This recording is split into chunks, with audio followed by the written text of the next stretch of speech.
Baik, masih ada satu lagi paparan yang akan kita dengarkan bersama dari BMKG. Ya, silakan dari BMKG Pak Wahyu. Ya, silakan Pak. Bismillahirrahmanirrahim. Assalamualaikum warahmatullahi wabarakatuh.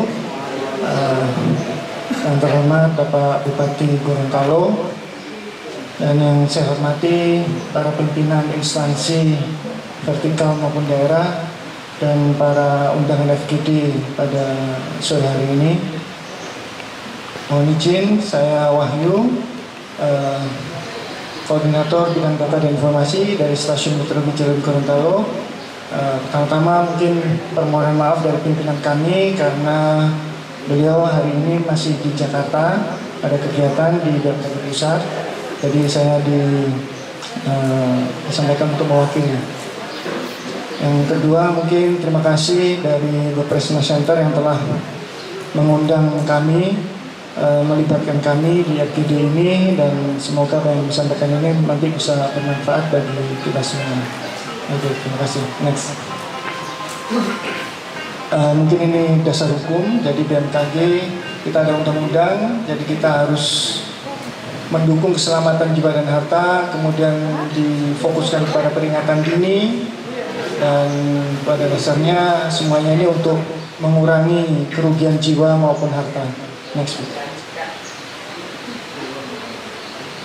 Nah, ini mungkin perubahan iklim mungkin tidak banyak yang saya sampaikan karena mungkin kita semua sudah mengetahui apa itu perubahan iklim dan kemudian ini dampaknya. Next. Ya, ini salah satu dampak dari perubahan iklim. Ternyata siklon tropis ini pertumbuhannya semakin sering. Jadi selain intensitas dan kekuatannya juga semakin besar, ini merupakan salah satu dampak dari perubahan iklim. Dan ternyata kalau dulu disampaikan siklon tropis tidak akan sampai di lintang nol atau di masuk wilayah Indonesia. Namun pada saat kenyataannya beberapa waktu yang lalu ada siklon tropis Seroja yang muncul di NTT. Jadi walaupun dia dari 1000 ada satu kejadian, tapi ini membuktikan bahwa memang potensi siklon tropis untuk dekat wilayah Indonesia ini semakin besar kemungkinan terjadinya. Dan tentu saja ini dampaknya bisa kita rasakan seperti hujan lebat, angin kencang, terutama di dekat wilayah tumbuhnya siklon tropis itu sendiri. Dan ini juga next.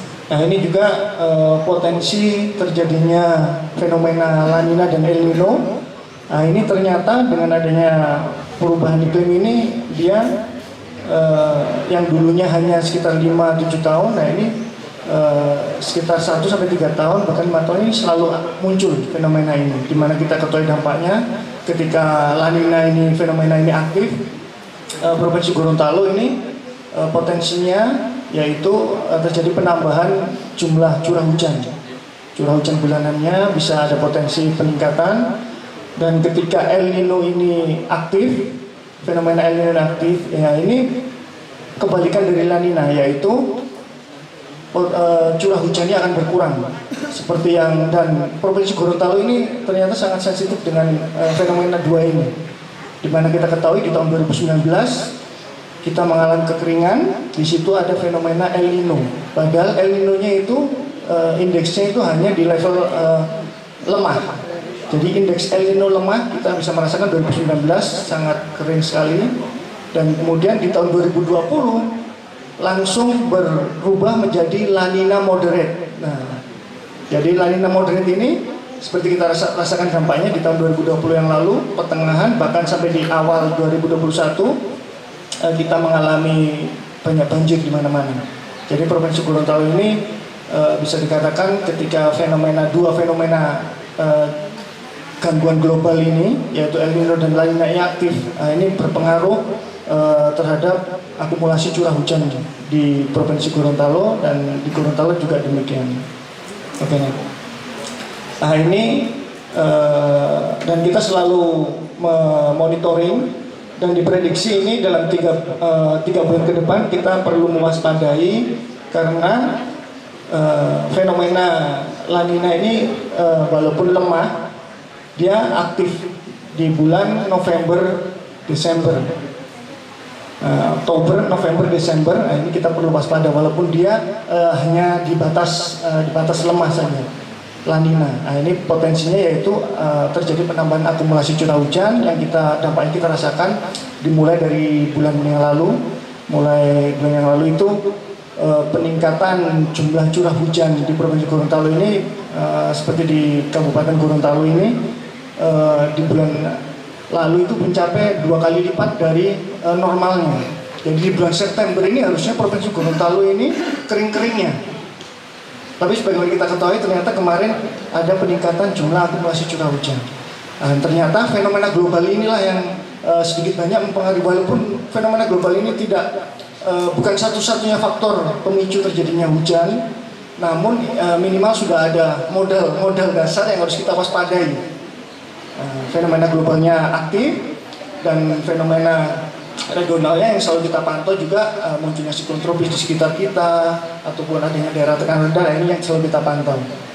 Tapi minimal tadi sudah sampaikan ketika fenomena ini aktif bisa menjadi kewaspadaan bersama. Next. Dan ini mungkin sedikit informasi Provinsi Gorontalo. Jadi Provinsi Gorontalo ini sangat unik.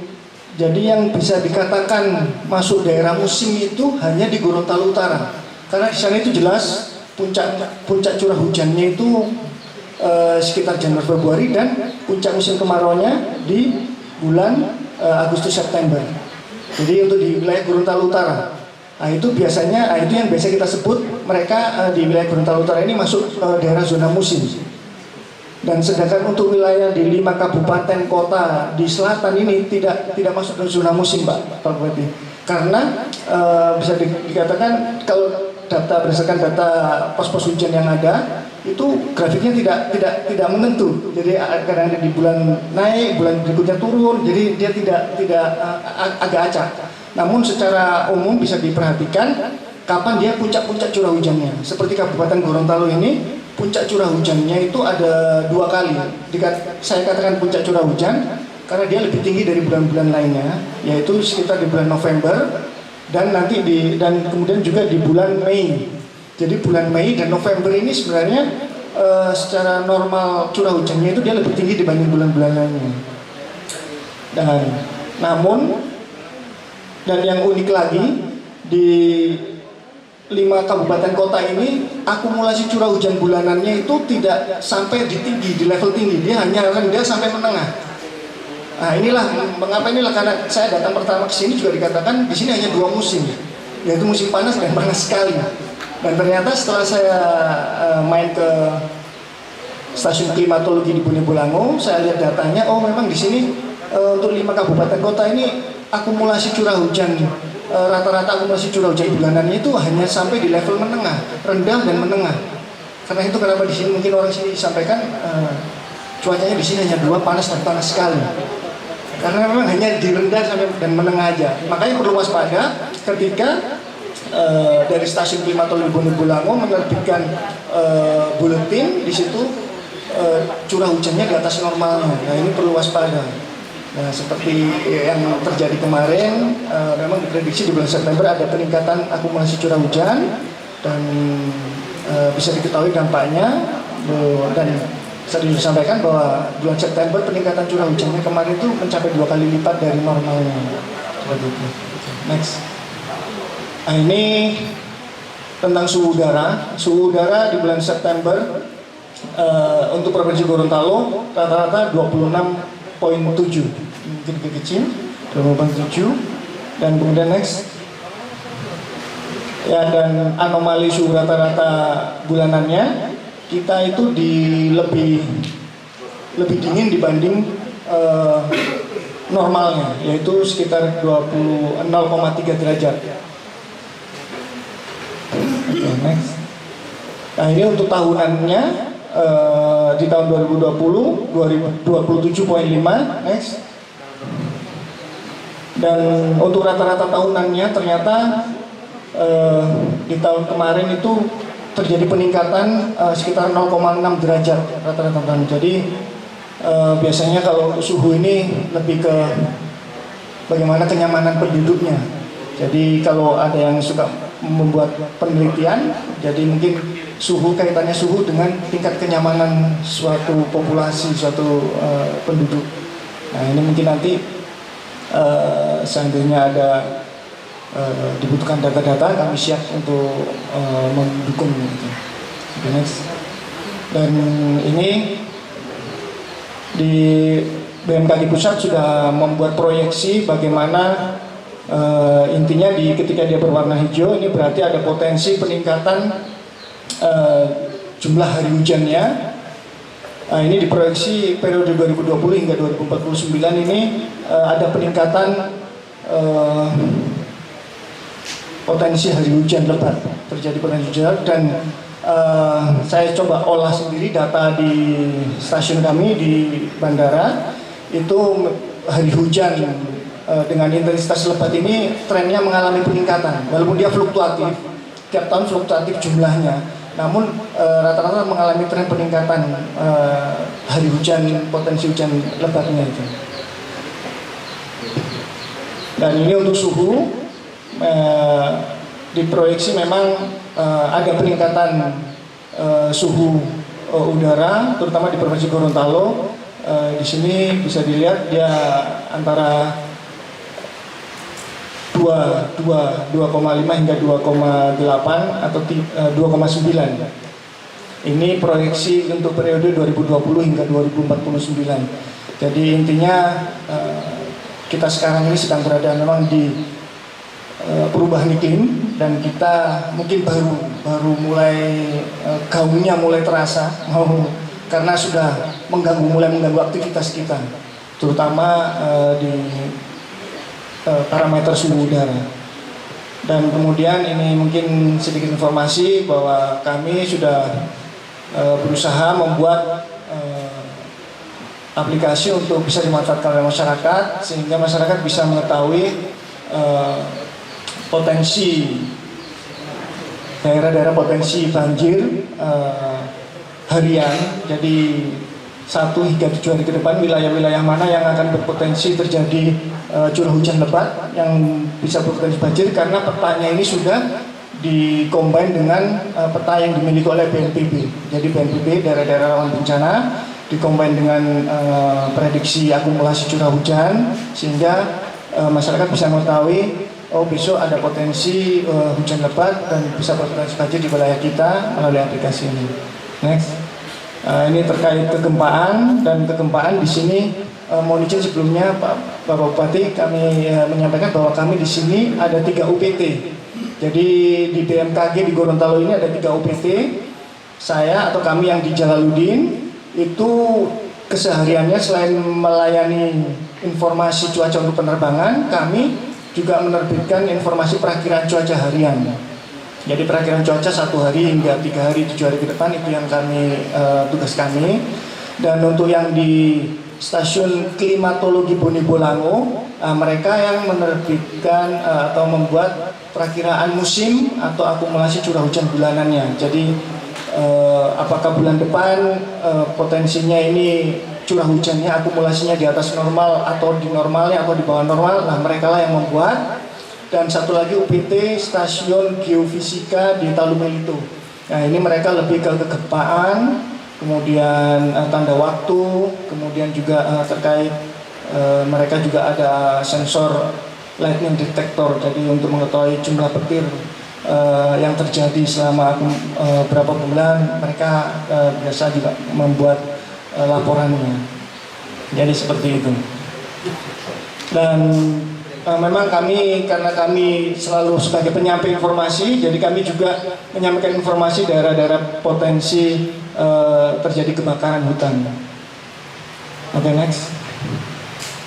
Ya, dan selain itu juga kami juga sudah mitigasi, kami juga selain tadi peralatan teknologi, kami juga melakukan sosialisasi dan edukasi. Seperti yang beberapa waktu lalu dilaksanakan di Kabupaten Gorontalo, yaitu sekolah lapang iklim, dan kemudian juga sekolah lapang cuaca nelayan yang tempo hari dilakukan di daerah Bungu tempo hari. Oke, next.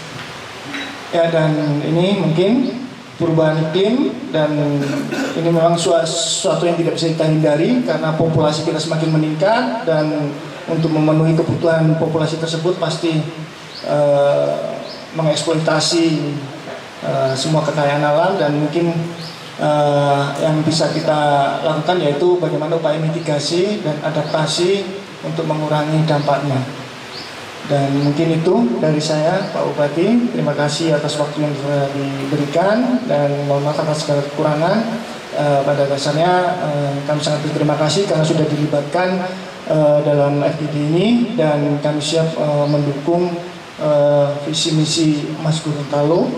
Dan kalau ditanya kekuatan kami di BMKG di sini, selain SDM, untuk peralatan kami di sini juga sudah ada radar cuaca yang memantau kondisi cuaca di Gorontalo, dan apabila 1-2 jam, karena radar ini memang sifatnya jam-jaman, jadi dia perakiraan no casting 1 hingga 2 jam ke depan, wilayah-wilayah mana yang akan berpotensi terjadi hujan lebat selalu kita sampaikan. Dan kemudian juga kita di sini juga didukung peralatan kegempaan yang tersebar di Provinsi Gorontalo. Dan sekali lagi terima kasih atas waktu yang diberikan. Assalamualaikum warahmatullahi wabarakatuh. Kita akan masuk pada sesi berikutnya dan sharing dan pembentukan tim kerja.